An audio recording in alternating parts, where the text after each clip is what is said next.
Ebyenfuna mu ggwanga bisebengeredde omwezi guno ng'ensimbi enaabuuse okutuuka ku bitundu 5 ku buli 100 okugeraageranya n'omwezi oguwedde. Kino kivudde ku bbeeyi y'ebirime naddala amatooke nga yayambuka ebitundu 10 ku buli 100 okuva ku bitundu 7 ku buli 100 olw'abantu abangi okubeera mu bwetaavu bw'ebirime ate ng'eggwanga lyesigamye nnyo ku by'obulimi.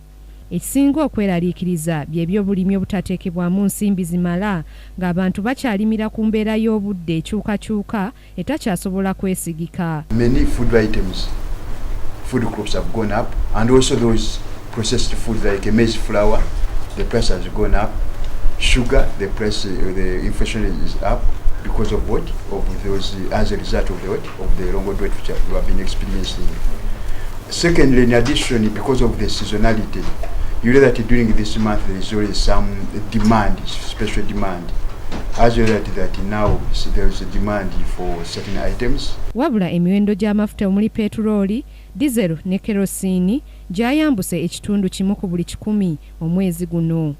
Ebitundu ebisinze okukosebwa ensimbi okunaabuuka mwe muli Arua olw'ensonga nti kati kye kitundu ekisinze okubeeramu ebyobusuubuzi ng'ate disitulikiti ezisinga obungi kwe zeesigamye mu byenfuna okugeraageranya ne disitulikiti endala.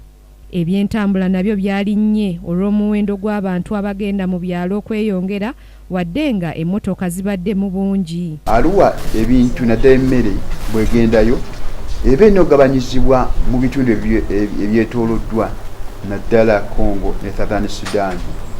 Kati weesinga nti nno obutafanako ng'embaale emmere yaayo weba nti bagyerimira n'ebeera kumpi mu kitundu ekyo.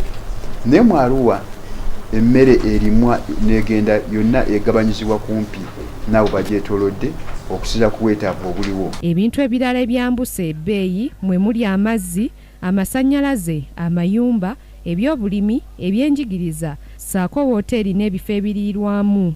Grace Nantale Kakooza, KTV Amalindirire.